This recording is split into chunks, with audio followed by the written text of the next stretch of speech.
Assalamualaikum warahmatullahi wabarakatuh. Nama saya Siti Hoernisa dari kelas 11 IPS 3.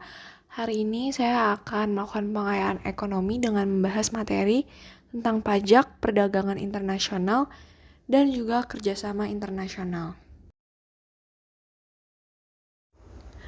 Topik pertama ada pajak. Pajak berdasarkan Undang-Undang Nomor 28 Tahun 2007 merupakan kontribusi wajib kepada negara yang terutang oleh orang pribadi atau badan yang bersifat memaksa berdasarkan undang-undang, dengan tidak mendapat timbal balik secara langsung dan digunakan untuk keperluan negara bagi sebesar-besarnya kemakmuran rakyat. Landasan hukum dari pajak ada dua. Yang pertama, Undang-Undang 1945 Pasal 23A, pajak dan pungutan lain yang bersifat memaksa untuk keperluan negara diatur dalam undang-undang.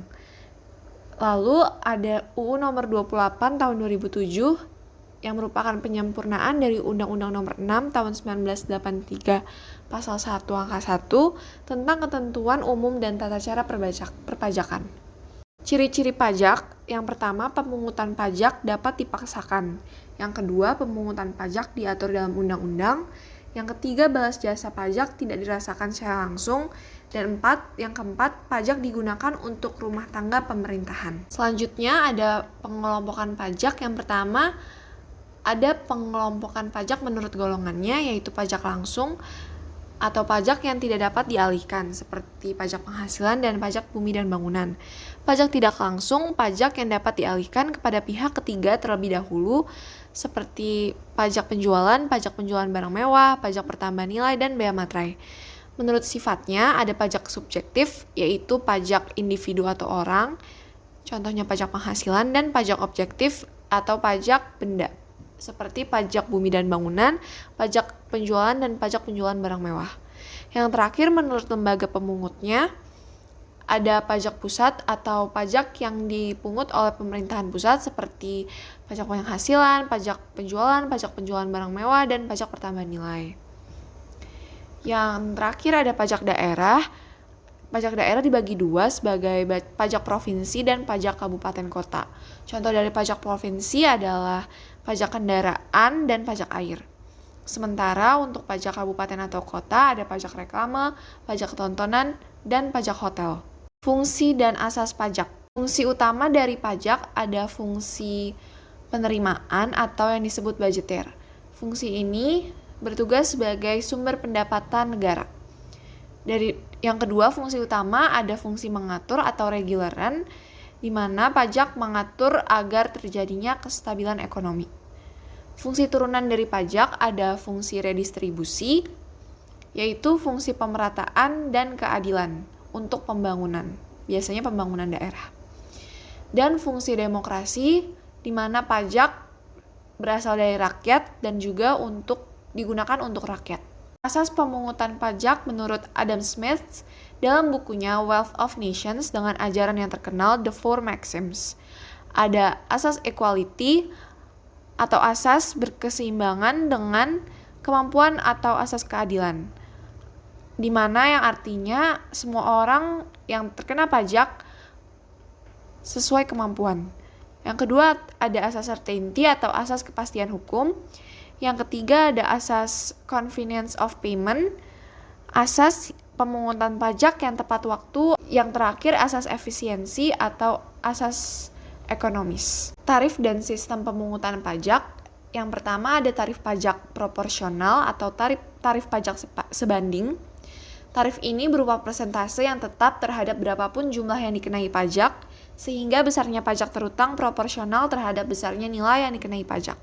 Contohnya pajak pertambahan nilai, seperti 10%, yaitu tarif tetap. Yang kedua ada tarif pajak progresif, di mana persentase tarif digunakan semakin besar bila jumlah yang dikenai pajak semakin besar. Contohnya pajak penghasilan orang pribadi, semakin tinggi penghasilannya maka semakin tinggi pajak yang dibayarnya. Yang kedua ada tarif pajak degresif, di mana persentase tarif yang digunakan semakin kecil bila jumlah yang dikenai pajak semakin besar. Contohnya, semakin tinggi penghasilan maka pajak yang digunakan semakin rendah. Yang terakhir ada tarif pajak tetap. Tarif berupa jumlah yang tetap sama terhadap beberapa pun jumlah yang dikenai pajak sehingga besarnya pajak yang terutang tetap. Contohnya bea materai yang 10.000, nominalnya tetap. Dan yang terakhir ada sistem pemungutan pajak, ada official assessment system, di mana sistem pemungutan pajak yang memberi wewenang kepada fiskus untuk menentukan besarnya pajak terutang oleh wajib pajak, yang biasanya diberi ke kantor pajak. Yang kedua ada self-assessment system, sistem pemungutan pajak di mana wajib pajak boleh menghitung, membayar, dan melaporkan sendiri besarnya pajak yang terutang. Di sini semua dilakukan oleh orang yang terhutang sendiri. Yang ketiga ada withholding system, sistem pemungutan pajak yang memberikan wewenang kepada pihak ketiga untuk menentukan besarnya pajak yang terutang oleh wajib pajak. Pihak ketiganya ini biasanya adalah konsultan. Pengertian dari perdagangan internasional adalah hubungan atau transaksi jual-beli antar negara yang mencakup ekspor dan impor. Faktor pendorongnya sendiri ada banyak. Yang pertama, perbedaan sumber daya alam, perbedaan faktor produksi. Faktor produksi itu ada alam, tenaga kerja, modal, dan kewirausahaan. Selanjutnya ada kondisi ekonomis yang berbeda.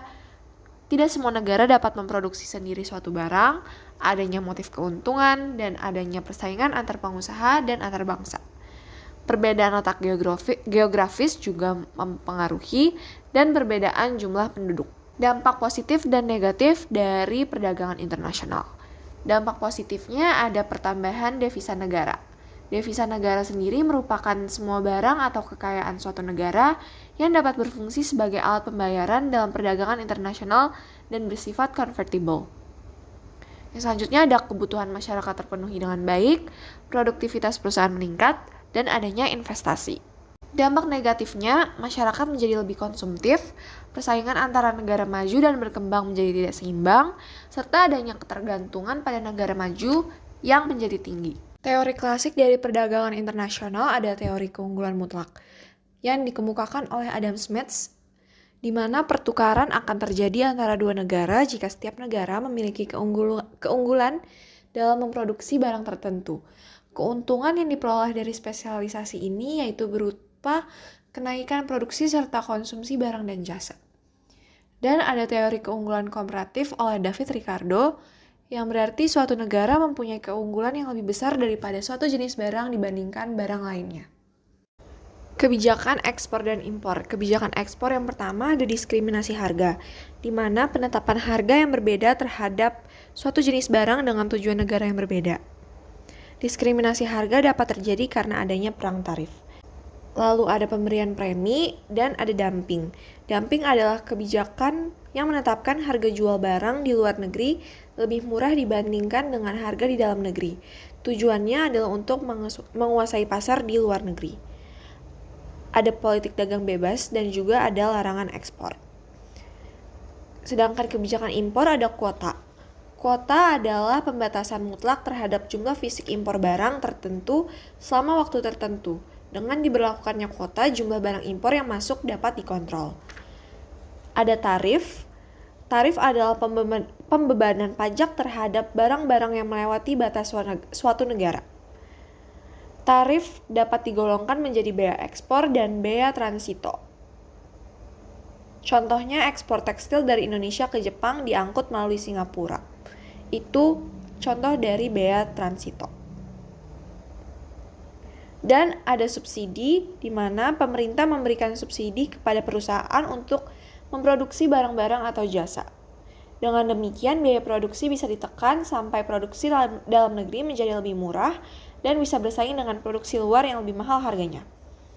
Serta ada larangan impor yang dikenakan pada jenis barang tertentu bertujuan untuk melindungi industri dalam negeri. Dengan demikian, barang-barang produksi dalam negeri terlindungi dan dari serbuan impor barang sejenis. Topik yang terakhir ada kerjasama internasional. Kerjasama ekonomi internasional adalah kerjasama yang dilakukan oleh pelaku ekonomi antar negara, baik itu pemerintah maupun swasta, dengan tujuan untuk mempercepat pembangunan dan pertumbuhan ekonomi negara-negara di dunia. Manfaatnya yang pertama adalah untuk memperluas lapangan kerja bagi tenaga kerja dalam negeri di luar negeri, transfer teknologi antar negara, mempercepat pertumbuhan ekonomi, mempererat persahabatan antar negara, memperluas pasar bagi barang hasil produksi dalam negeri, dan mendorong kegiatan investasi antar negara. Bentuk-bentuk kerjasamanya ada 3. Ada kerjasama bilateral, yang merupakan kerjasama yang dilakukan oleh dua negara. Contohnya, Indonesia dengan Jepang bekerja sama dalam mengembangkan industri otomotif. Ada kerjasama regional atau kerjasama ekonomi yang dilakukan oleh negara-negara yang berada di kawasan tertentu. Contohnya negara-negara di Asia Tenggara yang saling bekerja sama dalam wadah organisasi ASEAN. Kerjasama multilateral, yaitu kerjasama ekonomi yang dilakukan oleh banyak negara di dunia. Contohnya APEC atau Asia Pacific Economic Cooperation. Lembaga kerjasama di dunia banyak sekali. Contohnya ada ASEAN, Association of Southeast Asian Nation, bekerja sama dalam bidang sosial, ekonomi, dan kebudayaan untuk wilayah Asia Tenggara. OPEC, Organization of Petroleum Exporting Countries, adalah organisasi negara-negara pengekspor minyak. APEC, Asia Pacific Economic Cooperation, merupakan kerjasama ekonomi Asia yang meliputi 18 negara termasuk juga 6 negara ASEAN. Ada World Bank, merupakan lembaga keuangan internasional yang menyediakan pinjaman kepada negara-negara berkembang untuk program pemberian modal. Bentuk perjanjian ada NAFTA. NAFTA atau North American Free Trade Agreement merupakan perjanjian perdagangan bebas antara Amerika Serikat, Kanada, dan Meksiko. Tujuannya untuk menghapus penghambatan perdagangan, menciptakan persaingan yang wajar, serta meningkatkan kesempatan investasi antar negara. Serta AFTA, ASEAN Free Trade Area, merupakan wujud dari kesepakatan negara-negara ASEAN untuk membentuk suatu kawasan bebas perdagangan yang bertujuan untuk meningkatkan daya saing ekonomi regional ASEAN.